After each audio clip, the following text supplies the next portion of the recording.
How's it going, YouTube? Welcome to Cafe Chats, and today we are talking about top 5 fictional music films. Okay, so last time we hung out, guys, we were talking about that Blur review, and I shot that about a month ago, but I only had the time to actually edit it and put it out last week, so for me, it's been a while, guys. It's been absolutely crazy over the past month or so. I went to Glastonbury, which was amazing as ever. I also got a new job. I'm back in the DJing game. I've got gigs lined up in Chester, which is where I am right now, as well as Manchester.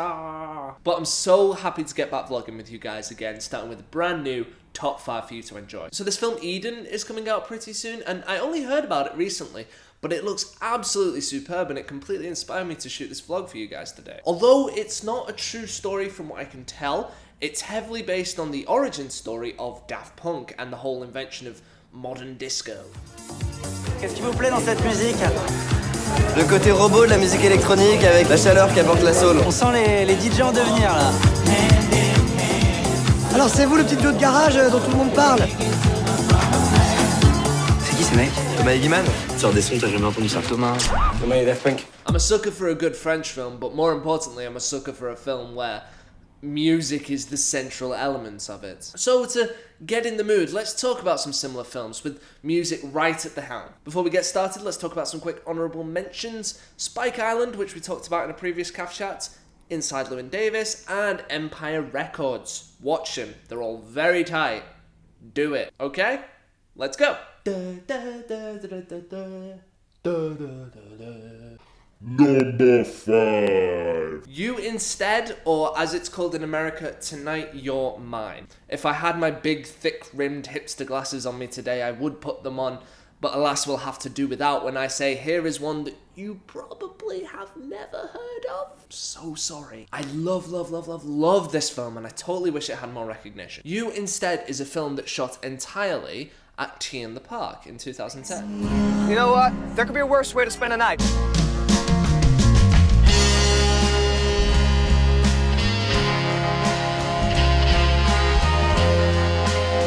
Which, as someone who spent a solid week working on a dissertation short film with 13 other students who worked their asses off to make something pretty crap, that is insanely impressive. With a filming environment that's, well, as temperamental as a giant music festival that's going on at the same time, to shoot the whole thing in 5 days is astounding. I mean, what are you going to do for reshoots? Wait till Tea in the Park next year? Anyway, you'll most likely notice Natalie Tina. She plays Tonks in Harry Potter, and she plays Osha in Game of Thrones. You guys are who? Whoa, hey! What are you guys? What's this? That was my granddad's. Take that off. You give me my guitar. Stop! Everybody take hands. I got a trick. Come together. All right, can we get the keys? Hey, Bobby, together. he's just joking, Have right? you got the keys? Okay, he's not joking. Stop that talking! You can probably work out the rest of the plot from that, but that really isn't the point. The point is how beautifully shot it is, and if there's any film to perfectly sum up how beautiful and enriching the whole festival experience can be, then it's got to be You Instead. / Tonight You're Mine. Number 4. It's gotta be School of Rock, hasn't it? School of Rock's gotta make an appearance on this list. It's well good. If you've not seen School of Rock, man, your childhood rang wants to know why you neglected it. Jack Black plays Dewey Finn, but basically, you know that character that Jack Black does in every film? It's that. All right, look, I've got a hangover. Who knows what that means? Doesn't that mean you're drunk? No.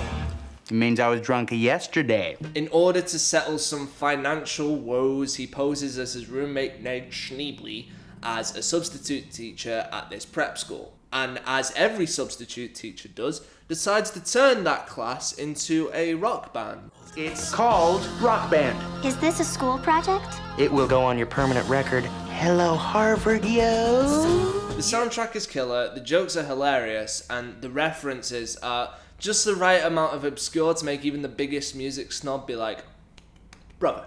Man, School of Rock, it's a classic. It has to be the best Jack Black film, although there is another film starring Jack Black at number 1. So, I'll leave you to guess what that one is.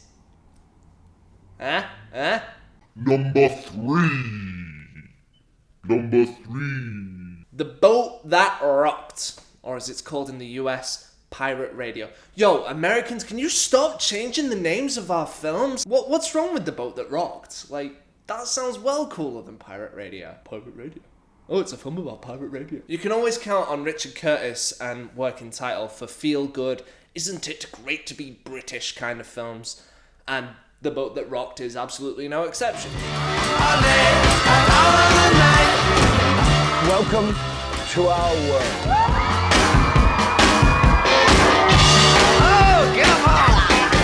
So they're using the backdrop of an offshore pirate radio station in 1966. This is when the BBC didn't play any pop or rock music. You've got this great coming-of-age tale of Carl, who comes to join the crew on the boat with his godfather, played by Bill Nye, to go on the straight and narrow, which is probably an absolutely terrible idea considering that the boat is just the home of rock and roll. You've got such a great soundtrack to this. You've got The Who, The Kinks, Hendrix, The Beach Boys, and you're guaranteed a good chuckle along the way, so I definitely recommend The Boat That Rocked. Number 2. Nick and Norah's Infinite Playlist. We've already had one film about Jack Black being Jack Black, so let's have a film about Michael Cera being Michael Cera. Jokes aside, this is an absolutely wonderful film. Where are you? I found Jesus. What? Jesus!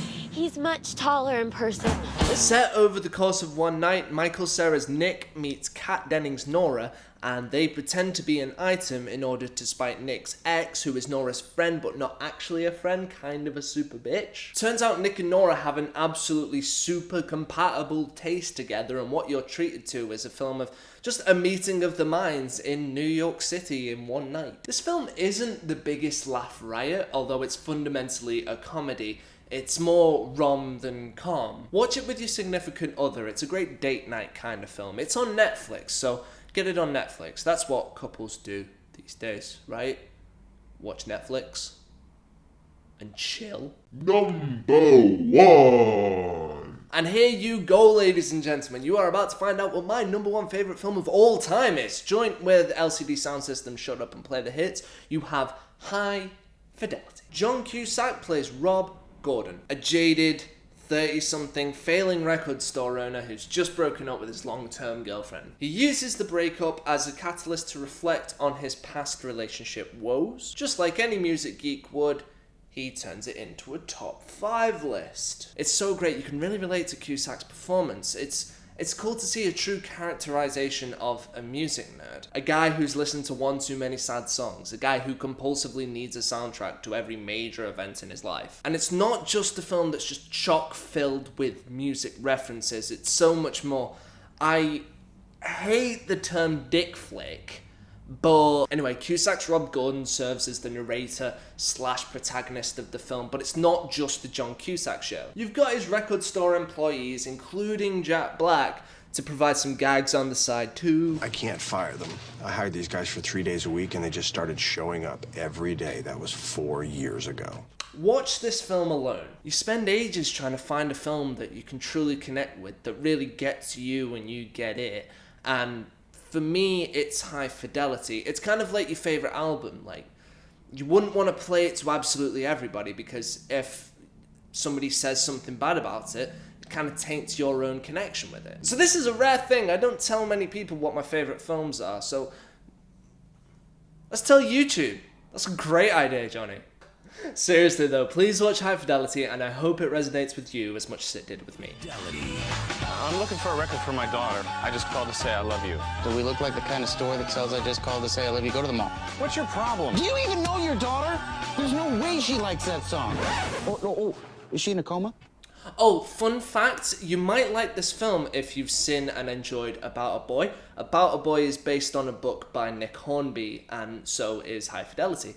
The only glaring change in the adaptation is that High Fidelity is set in Chicago and not London, and Rob Gordon is actually named Rob Fleming in the book, but those are the only major things. So there you go, 5 of my top 5 favourite music movies. Let me know any that I might have missed out. I kind of want to be like, oh crap, I missed out this one. Almost Famous. Well, that's that then.